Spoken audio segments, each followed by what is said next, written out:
In today's video, I want to explain to you why I believe that the government is underreporting inflation. So long story short, the government underreports inflation to cheat Americans. It's all about the money. So the purpose of this video is to spread awareness. This is my opinion and the way I see it. Let me know what you think. Okay, so here's the situation. The government now reports that inflation is rising at a rate of 2.6%. But are prices really going up by 2.6% a year? Or is it truly more?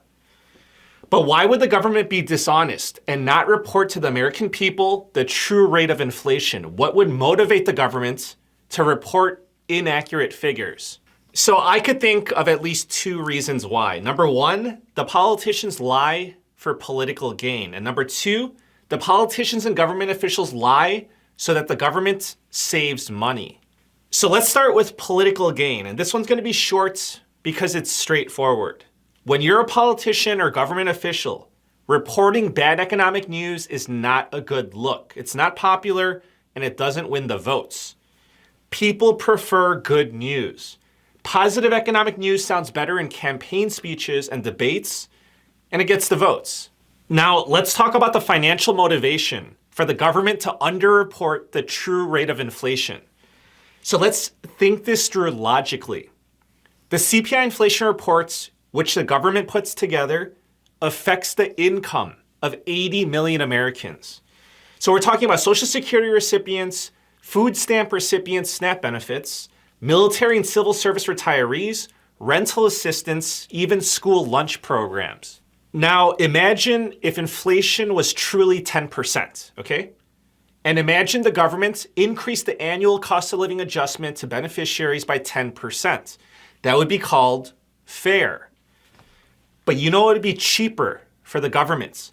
If the rate of inflation was truly at 10% and the government says the rate of inflation is at 6%.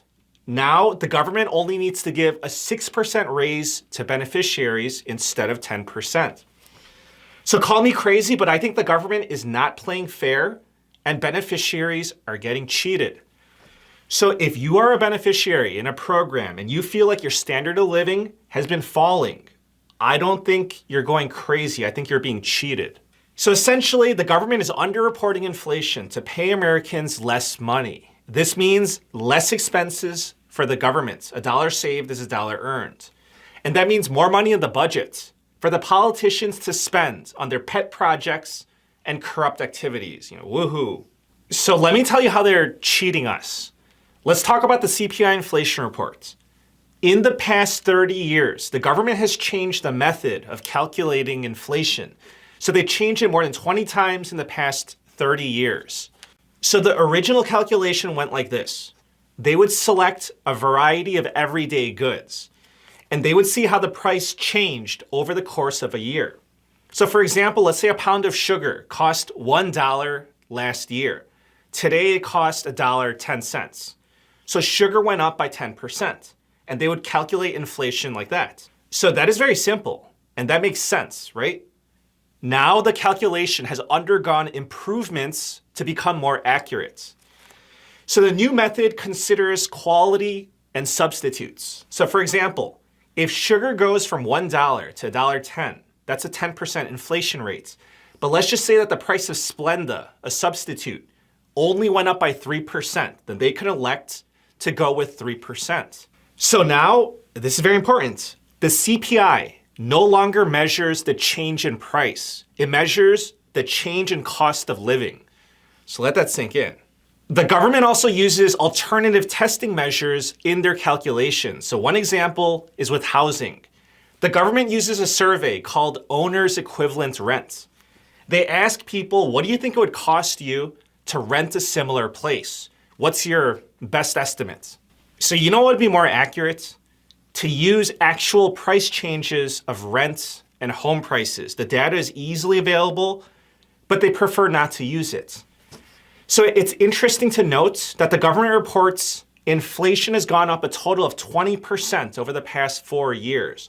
However, actual home prices have gone up by 50% in the past 4 years. But the government makes the argument that the new method is more accurate. So many critics argue that it's not more accurate, rather it's an intentional manipulation of the data in order to report lower inflation. Additionally, the raw data used to calculate the CPI is not available to the public.